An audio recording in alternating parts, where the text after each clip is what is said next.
Good afternoon, everyone. Thank you for joining us. My name is Claire. I'm a contract librarian on assignment here with NOAA Central Library, and I'll be the host this afternoon. This seminar series is offered through the NOAA Central Library Seminar Program, which provides an educational forum for the presentation of ideas, research updates, and news in support of NOAA's mission. Before we start, I have a few technical tips for attendees. Just so you're aware, you are muted and you are not able to unmute. However, if you have a question, you can type it into the question panel, and we'll get to those during the Q&A session at the end of the presentation. If you're having any audio or visual issues, if you can't hear the speaker or see the slides, please try logging off and back on, and that will solve most issues in GoToWebinar. Just as a reminder, this is being recorded. If you'd like to revisit this seminar or view previous seminars, you can find them on our YouTube channel. And now I'm going to turn it over to Jen, who's going to get the presentation started. Thank you, Claire. Good afternoon, everyone. Thanks for joining us today. My name is Jenn Fagan-Fry, as most of you already know. I am the NOAA Institutional Repository Manager, and I also serve as Scholarly Communications Librarian. Today, Sarah Davis, our Senior Bibliometrics Librarian, is joining me, and Katie Rowley, our Outreach Librarian. So today, we are going to talk to you about author responsibilities. It's a question that we get a lot into the institutional repository, but also into the library. Sort of, I'm writing a paper, what am I supposed to do? How do I do these things? That sort of stuff. So what we thought we would do today is sort of go over the 5 things, or 5 of the things, there's probably more, but 5 major things that authors are required to do or should be doing. And then we also want to take some time and cover how we in the libraries, not just Central, but any of the NOAA librarians, can help you sort of achieve those things. Katie, if you want to go ahead and move to the next slide. So when we talk about required tasks or having to do things, everyone gets a little bit like the grumpy penguin and it's like, well, I don't want to have to do it, because we all have plenty of things we have to do. We all have a lot of requirements. It's sort of just the nature of government, right? But when you break some of these things down, you'll realize, like, while we say you have to do this stuff, you're required to do it, most of it you're kind of already doing. So Katie, if you want to move to the next slide. So the first and foremost, we're going to start with the NOAA's FRC policy. FRC, stands for Fundamental Research Communication. Within the policy, it sort of goes into what that definition is. It's derived from the Department of Commerce Administrative Order 219-1. And essentially, I think most of us know what an FRC is, but just in case, an FRC is essentially any communication that is intended for wide distribution, generally to the public, to the scientific community, sort of outside the agency, that deals with the, as it says here, products or basic or applied research and engineering results, those sorts of things. So things that are going outside the agency. What NOAA has is what's called the NOAA Framework for Internal Review and Approval of Fundamental Research Communication. So as I said, it's defined in there what an FRC is, and it's essentially the basic framework for all NOAA line offices and staff offices to follow. It applies to federal staff, contract staff. It is an integral part of the NOAA scientific integrity policy. It references the SI policy. The SI policy references the FRC policy. They are very much linked together.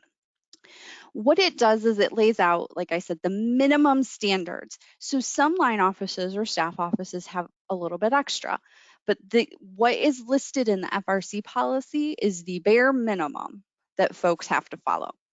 You can jump to that next slide now, Katie. So in the policy, it specifically has a section about responsibilities, section 3.3.5. And that is for author responsibilities specifically. I think all of section 3 is all sorts of responsibilities, and that includes things for the library, for authors, for approvers, the whole nine yards. But I wanted to focus specifically on what it says authors are responsible for. First and foremost, authors must submit their publication to their approving official. Generally, this is sort of the head of your department, your supervisor. Sometimes it's a different designee.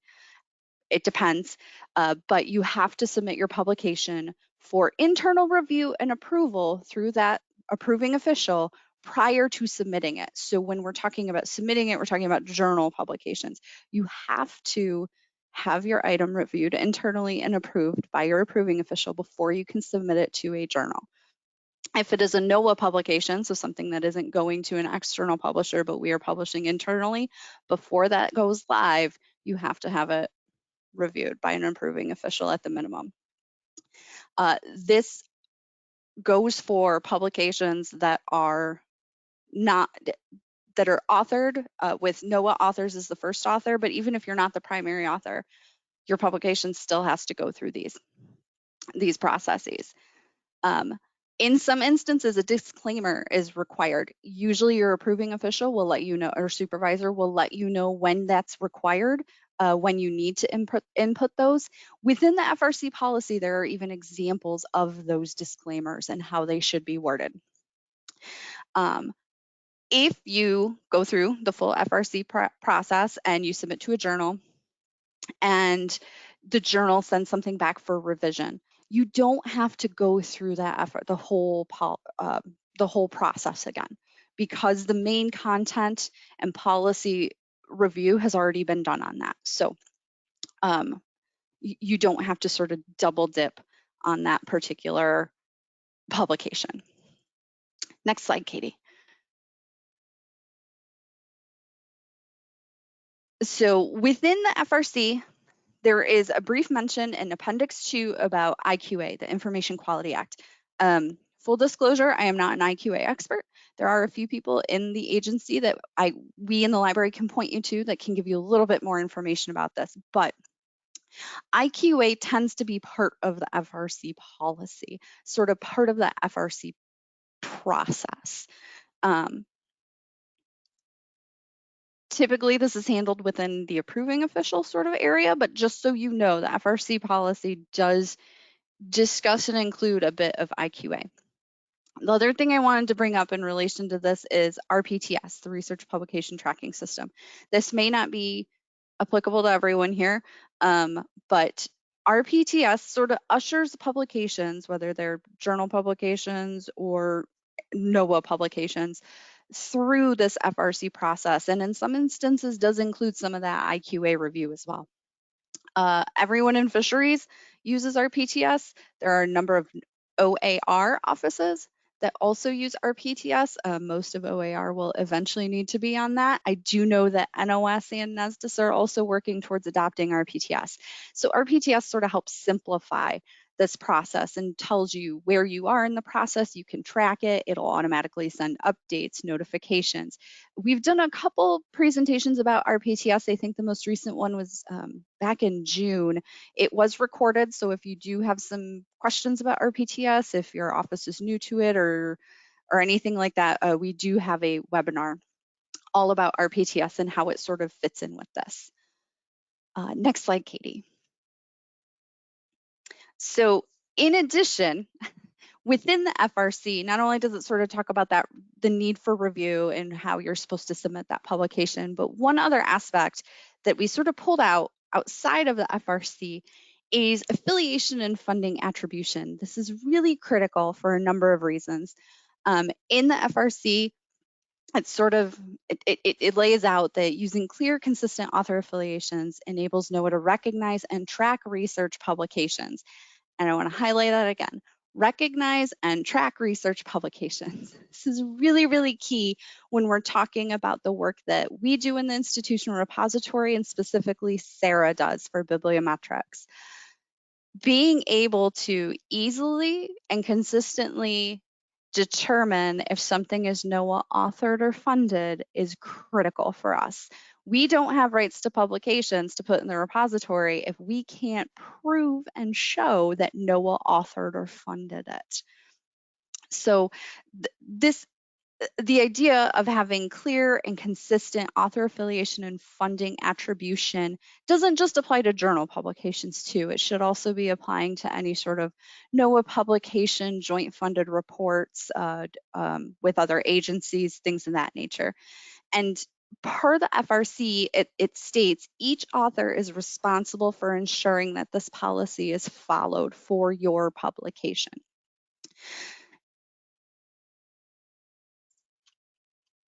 Oh, you can go to the next slide, Katie. Sorry.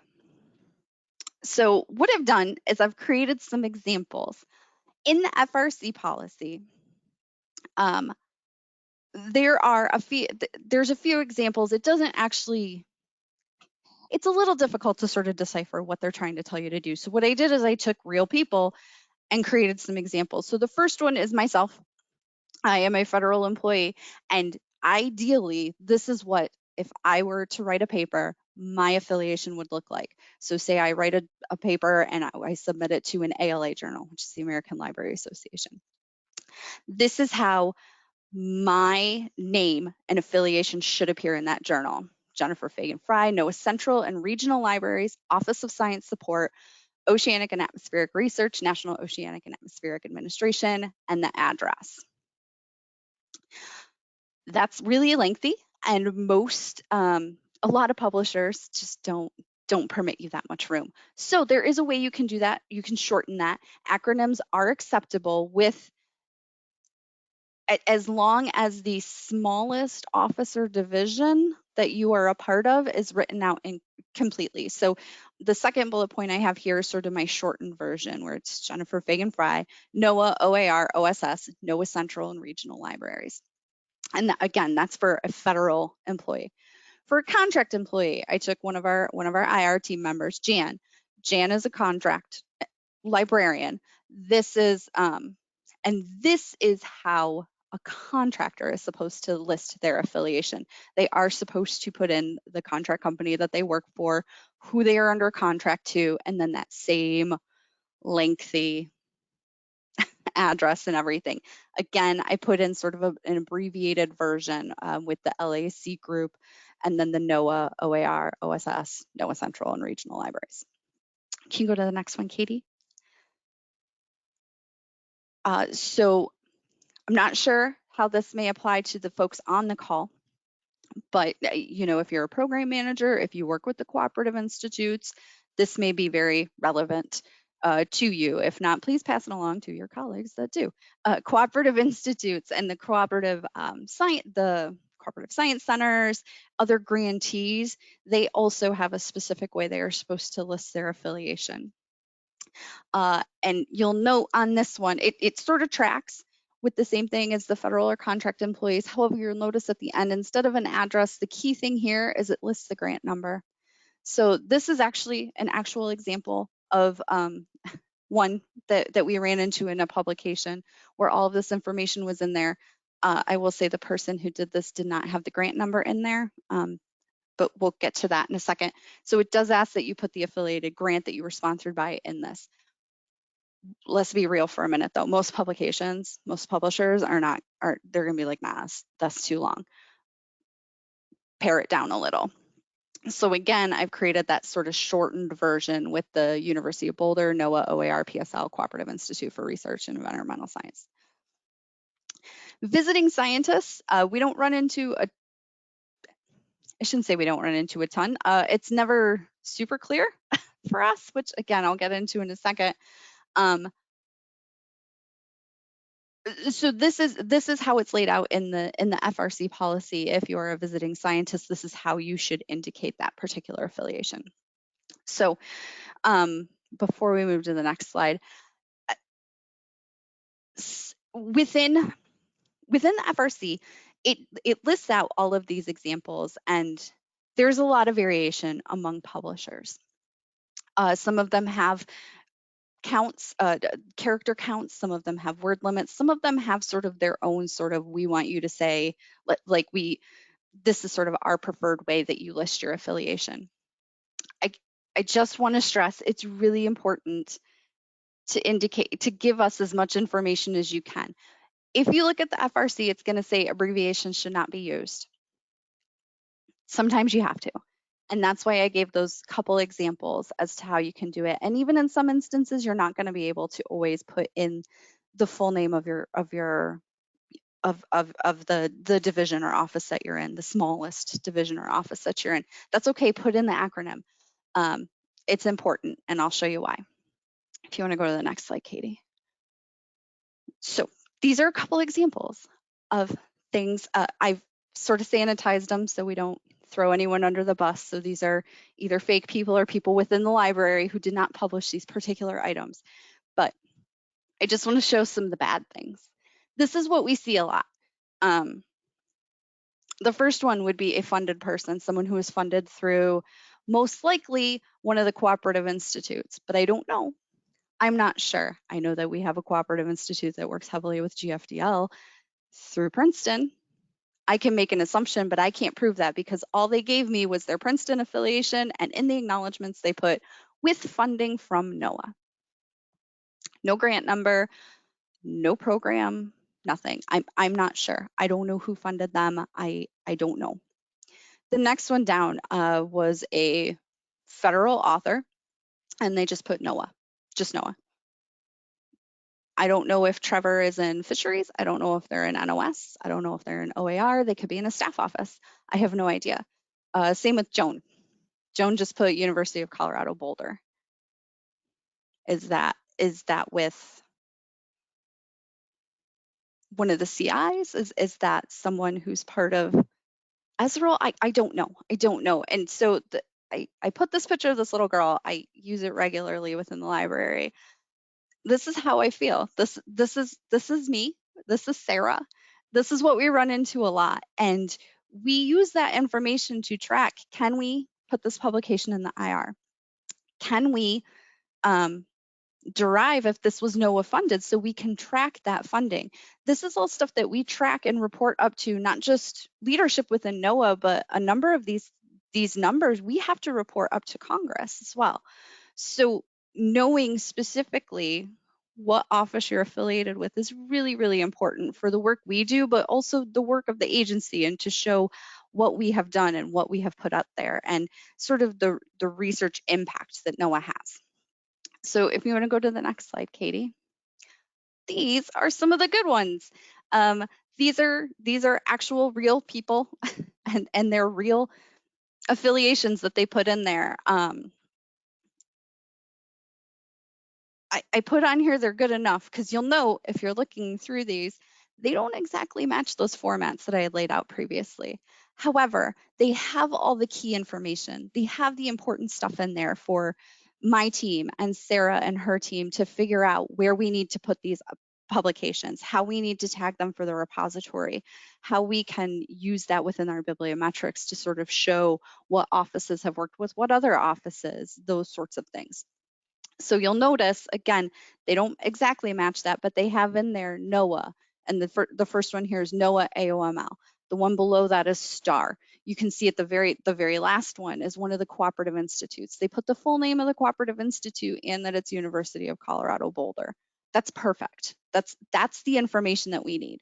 Note that these don't necessarily have grant numbers in them. That's okay. Sarah will talk a little bit more about funding in just one second.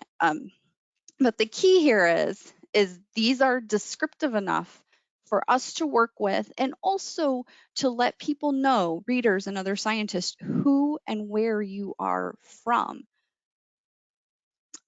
So with that, I'm going to actually toss it over to Sarah to talk specifically about funding, and maybe if she'd like to add on anything about affiliations and how her and her team use those. Okay, thanks, Jen. So like author affiliations, funding attribution helps us track the output of NOAA offices and programs. And it also gives us a lot of other pieces of information, like which offices and programs are complying with other mandates that we'll get to later, and what kind of overlap we see between NOAA authors, NOAA funding, and other details. So we get a better understanding of what's being published, who's publishing it, and what the interplay is between those. There are the requirements to attribute funding source and the guidelines on how to do that come from two distinct sources. The terms and conditions languages in your particular grant. So this might vary from a cooperative institute grant, a grant given to a group, grants to individuals, different programs. So the language varies and gives you some options. And also a document called the Administrative Standard Award Conditions, which applies across NOAA programs and offices to all grants. It is important that whatever variation of language you use to attribute your funding, it doesn't say sponsored by or produced by. That implies a different sort of relationship. There are situations where that language is appropriate and it is not grant funding. There are contracts for work. If you are on one of those contracts, you know it and you will use that language. That is not something that we really have a problem with. So, separate issue. Again, it's very important that we have this so we can properly attribute things and give offices credit for the work that they're producing. Related to that, it's important to properly credit other sources of funding. If you got grant funding from NSF or another agency or institution, there's federal programs at different points. Attribute those so that those organizations can track their output and the results of their research, and also so we can know who we're working with and what agencies we have overlap with. This is pretty important for portfolio evaluation and other bibliometric activities, and can give us some more insight on the sort of PARR requirements, public access requirements that might have overlapping rules with other agencies. That's mostly an us problem that you don't need to worry about, but giving us that information helps us do our job better. Next slide. The third requirement we have is submitting your publications to the library, but specifically to the institutional repository. It's come from two different places. The NOAA Administrative Order 205-17A, which has been around for quite a while. It was first issued in '94, and there was a previous edition of that. It was most recently updated in 2013. And it has been sort of built on by the public access to research results policy, which came out in 2015 and was written in response to an OSTP memo that we talk about all the time. It was signed by Obama and came out in 2013 that requires us as an agency to make our research results publicly accessible. This is very important. This is the reason for the IRs being, and it gives us the task and responsibility of us as in the library, making NOAA's publications accessible to the public in a centralized location. But we need authors who were tasked by this PARR policy to give us the documents so that we can do so. The NAO, if you take a look at it, has a lot of requirements and a lot of nitty-gritty details of send a physical copy to these people and these people and these people. That's no longer necessary. We are in the digital age and we've made it a lot easier. Katie, next slide. Okay, so for the vast majority of documents, you just have to send it to the NOAA IR. And there are 3 different ways to submit it. You can go through our form, which is just a really simple Google form that walks you through the process, and you can submit individual or batch submissions. You can also go through email. This is sort of for special circumstance documents, which you would probably be aware of if you had. If you have any sort of complications that you're not sure how to handle in the form, you can just email it to us. Or if you don't have a NOAA email address, which would make you not be able to use the Google form, you have to have a NOAA email account. The third option is RPTS. If you're in an office that has implemented the RPTS research publication tracking system, which walks through FRC, IQA when applicable, any other like inter-office policies and guidelines.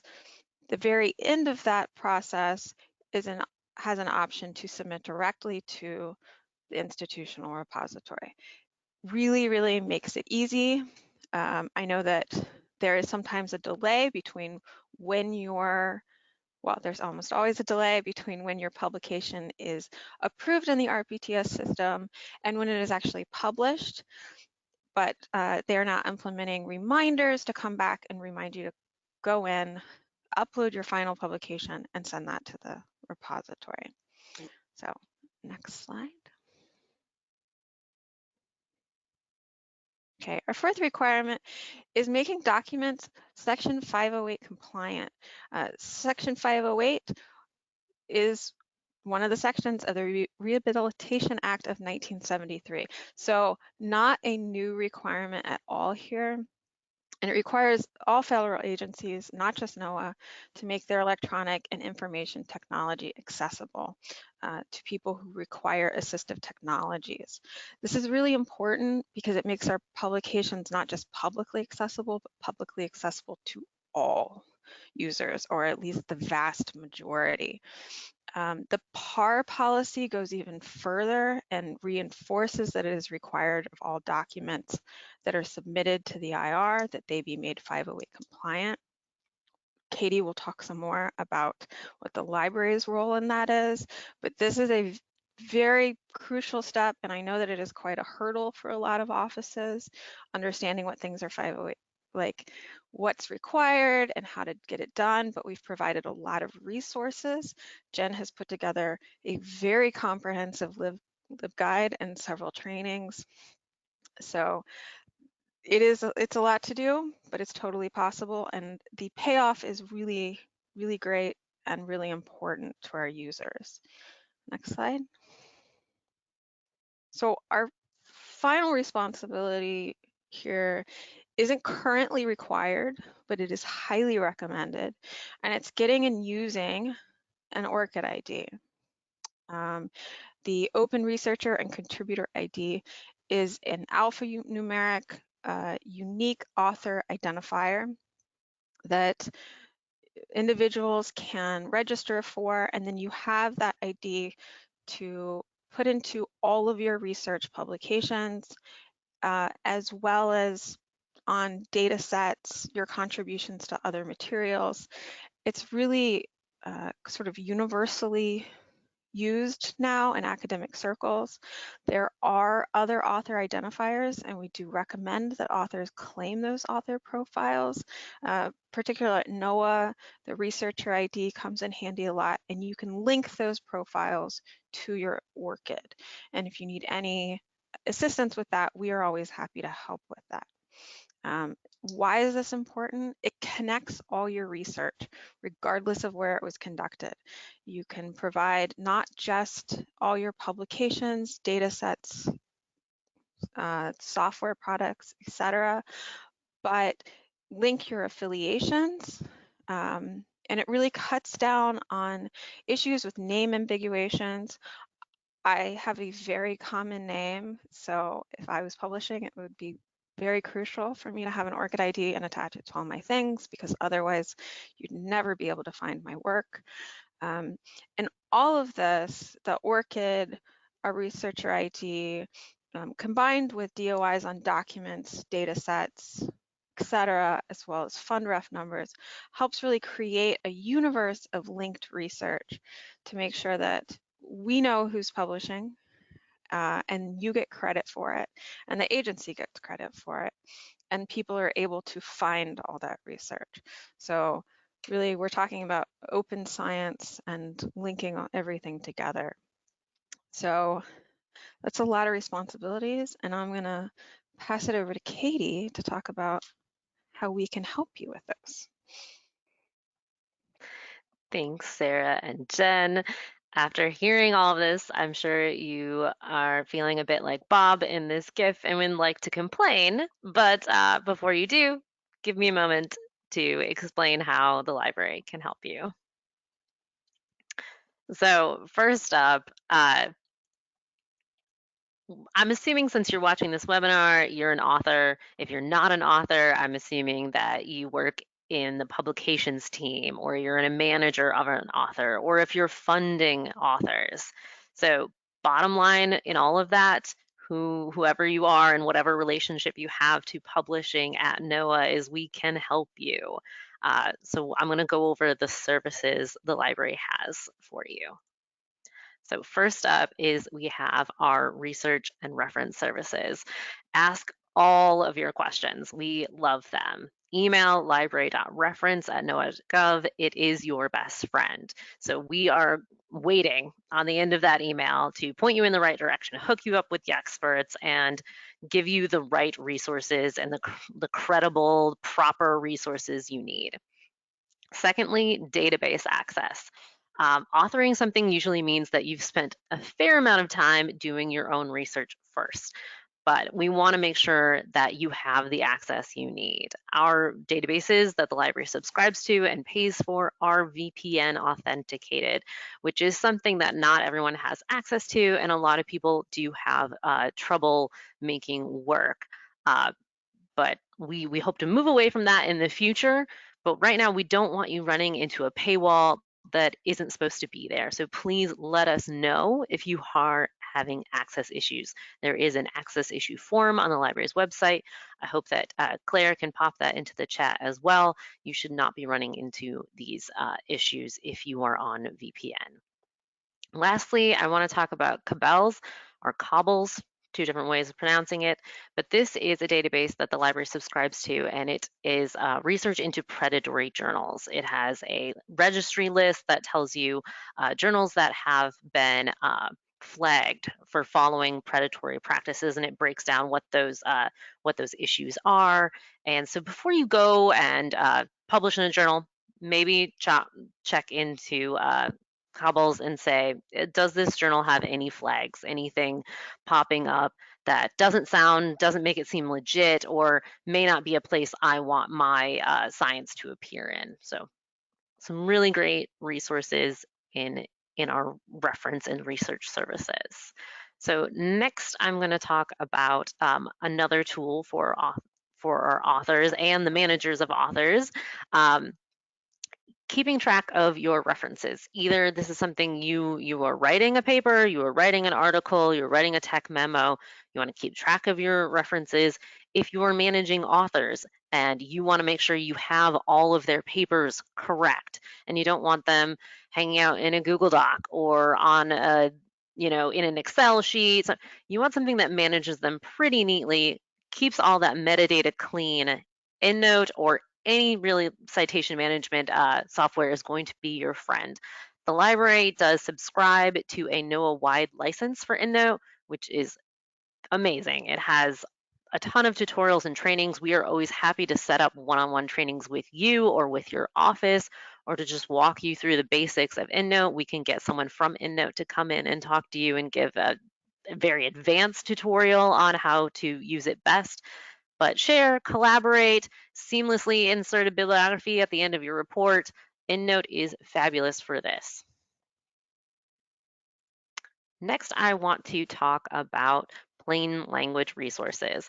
So a number of journals include a plain language summary abstract now.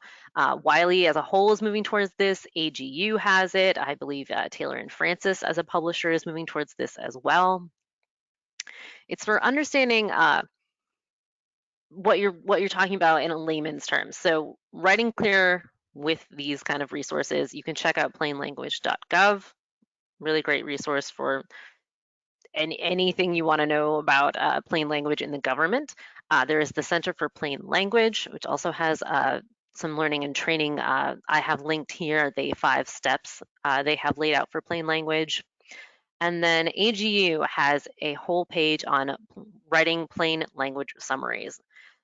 Future is very much, as Sarah said, digital, and people are reading things online, and online access makes things available to everyone, anyone who has internet available.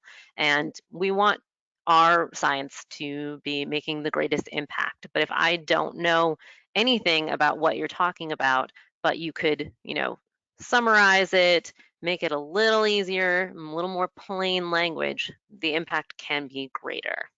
So we're really, really hoping we can help you steer you towards these plain language resources or help you with that. Next, I'm going to talk about our 508 office hours and remediation services. So we do have a weekly office hour to answer your questions. It's Tuesdays, 2 to 3:30 on the East Coast. It's a drop-in, drop-out Google meeting, and you can bring all of your questions there. It's not just 508. It's not just about the IR and submissions. It's anything.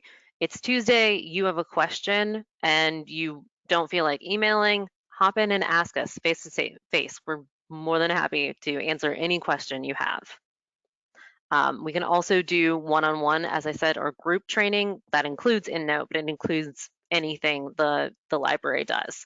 It can be on a database, it could be on the IR, it could be on our research services. If you want to learn more about bibliometrics, Sarah would be more than happy to talk to you. And then we also have 508 remediation offered for journal article manuscripts. So it's only manuscripts, sorry.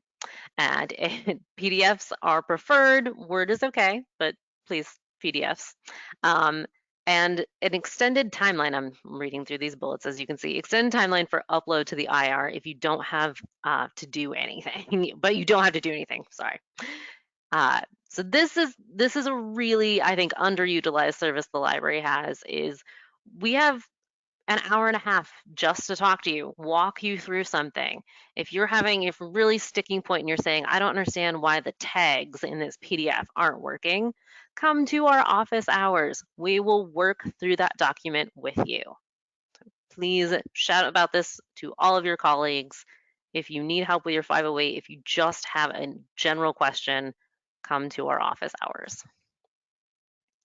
And since I've been talking about 508, I'm going to double down. We do have a subject guide, which I know Claire put in the chat. This is really, really good, and we hope it's kind of your first stop. Office hours, of course, come talk to us. But we do have a guide and a ton of 508 videos that we would love for you to check out first. They could hopefully save you a little bit of time. You can do these on your own, and you can skip through and find those exact information you need in this guide and or these videos. We are working to create smaller bite-sized videos, so we'd love your feedback on that. What do you want to know in a minute or less about 508? We'd love to incorporate that into our new videos that we're creating for 508. But don't sleep on these two resources for your 508. Okay. Next, I'm going to talk about our publications group. So the NOAA Libraries lead a working group. It's a place for everyone across NOAA. Doesn't matter what Linus you're in or what your role is in the publication process. It's set up to share questions, concerns, best practices, and new tools. And we really, really would like you to join this if you have something to share, if you would like to know more about what's happening in this group. Previous topics, as we have listed, green versus gold open access, copyrights, APCs. If you do want to get into this, all you need to do is contact the NOAA IR or Jenn Fagan-Fry, who's here. I hope that we can put those emails in the chat if we have already. Okay, moving on. Here are a few other services. Bibliometrics. We have a research and evaluation, which is bibliometrics for you. If you are an office, if you're an author, if you're looking for more detailed information into how you are performing as an author or an office, please reach out to Bibliometrics. We can look at your publications. We can issue a researcher impact report to you. We can look at your office and help with your performance metrics, performance goals.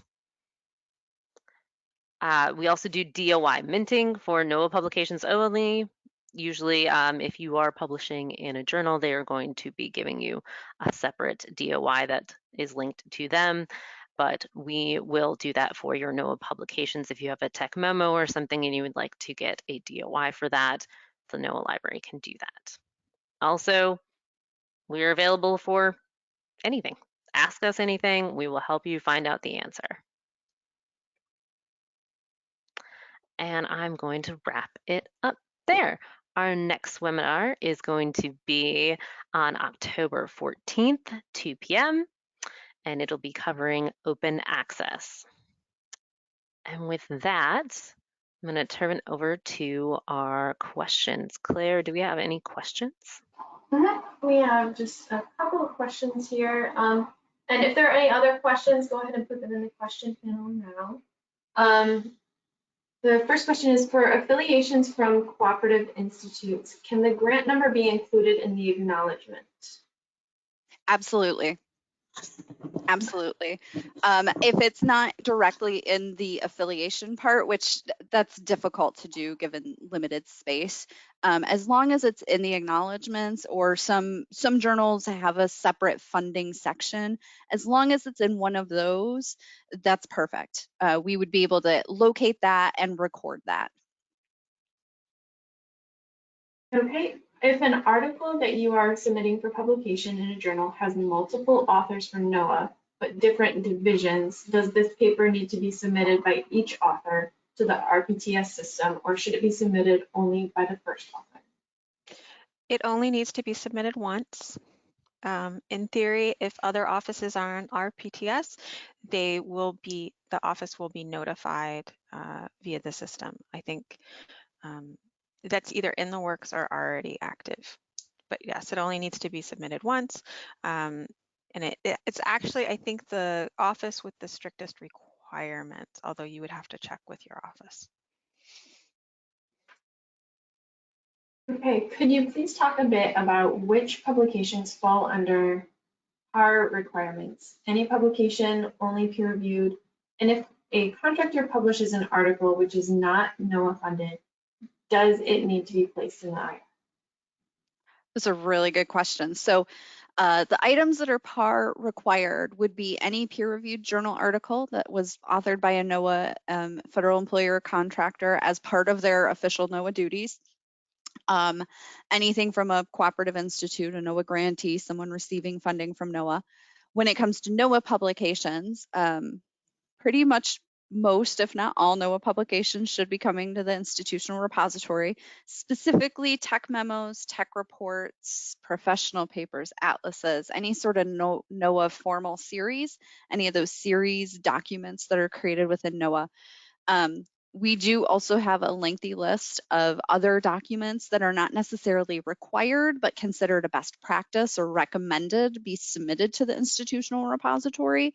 What we can do is, Claire, if someone can drop, Claire, or maybe I think Jan is on the call, if someone could drop in the IR document policy link, there's a full document that we've created that sort of discusses what is required, what we take, what we can't take. There's even some information about which of those documents are eligible for DOIs and which are not, and how to go about getting a DOI for those documents. So when it comes to authors knowing exactly what needs to be sent to us, if you are an RPTS, if your document should be sent to us, there will be a notice. It'll be right on there. If you are not on RPTS, just know that if it's a journal publication or pretty much any official NOAA publication, it's got to come to the repository. And then there was a third part of that question that I forgot. I'm sorry, Claire. The last part was about the contractors. If a contractor publishes an article which is not NOAA funded, does it need to be placed? So if it's a contractor, say like a contractor working with us in the facilities, but it's not part of their official duties, it's not tied to their official work for NOAA, then no, it would not have to. If it is a grantee, and again, that same sort of principle would apply. If it's a grantee and they publish something that was not funded by NOAA and not part of sort of that grant, then no, it would not be needed. It wouldn't need to be submitted to us. Okay, does the publications group that was mentioned discuss the publication waiver process, or is that beyond the scope of the group? So we have talked about it a little bit. When it comes to publication waivers and stuff, that can get a little tricky. There are some differences amongst the offices. And what I think you're probably referring to is the journal article waiver. But if not, please correct me and let me know if there's something else that maybe I'm not thinking of right now. When it comes to the journal article waivers, those are handled through the logistics management branch in CAO. I have talked to them briefly about that and about those requirements. It is something that does come up in our publications group. We have talked about it a number of times. It does crop up here and there. So that is one of the topics we have discussed. We also discuss a lot, we do spend a lot of time talking about open access. One of the current things that we've been working on and discussing is style guides, specifically for NOAA publications. Sort of what are some of the standards, what are NOAA's requirements for creating like a tech memo or a strategic plan document or something along those lines. What are they supposed to look like? What is required to be in those documents? Some of the other topics we've talked about a lot are APCs and how to manage that, where that funding comes in. And again, that sort of goes back to that journal article waiver that has to go through the LMB. So I think, yes, that is within our purview of discussing. The library and the folks within that group don't really have purview over making decisions or determinations about that, but we are there to sort of discuss issues, how we've handled that, sort of identify some best practices for those things. Okay, and yeah, just confirming that question was about the journal article waiver. Okay. So the next question, if you did research as an employee of a non-government organization, but you work for NOAA now and are publishing that previous work, what needs to be done? So the work, this is a tricky area, and it's a little tricky because that happens a lot, right? Where people do research and then they wind up at NOAA and then they publish that research. As long as the research was published while you were at NOAA, not before, but while you were at NOAA, it should be submitted to us. But if the work was done previously and wrapped up and now it's just being published now and you work at NOAA now and there's a clear divide, it does not need to be published, correct? Right, right. So there's sort of a real fine line and it's kind of hard to determine it sometimes. So we'd have to sort of see like when the work was published, when your start date with NOAA was, really because there's some copyright issues with that. We don't necessarily hold a claim to it if the work was done and completed, and everything had been written and submitted prior to your work with NOAA, prior to your appointment with NOAA, we'll call it. Because we have rights to things because we are the federal government and it was done with government funds, so on and so forth. So there's a bit of a fine line. My suggestion is always, when in doubt, send it to us. We will take a look at it. We will work with you. We will talk to you about it and try to figure out if we can or cannot take it, because there is sort of some weird and fine lines. I will say we do run into things where folks have done research, it's been wrapped up, it's been submitted, it was published, but it was published the month after they started at NOAA. In theory, on there and on the publisher's page, it says, it'll have your affiliation, but then it'll have sort of an asterisk and say, now with, the NOAA OAR or whatever it may be. In those instances, we typically are not able to take those, just because that work wasn't really done with or as part of NOAA's funding. I hope that makes sense. Yeah, thank you. So the next question, at what stage does an article that is being published in a journal need to be 508 compliant? Does this need to be done prior to submission to the journal, or is this just to be included in the NOAA IR? That's a really good question. technically it's just for inclusion into the repository. So when it comes to journal articles, and the publisher's version, it is on the publisher to ensure that those are 508 compliant. They do have rules. There are a number of publishers that ensure that their PDFs are 508 compliant along with their websites. When we are concerned in terms of 508 for journal articles is when it's submitted to the repository. If it's a manuscript version, just send us the manuscript version in a PDF format and we'll take care of the 508 for those. If it is something where we can use the publisher's version, we will take the publisher's version and utilize that. So really, when it comes to journal articles, authors don't have to worry about 508 on those pretty much at all. As long as you can give us a PDF version of either the publisher's version or your manuscript, we will take it from there. Okay, I've heard that there is a requirement for data sets that are used in a publication.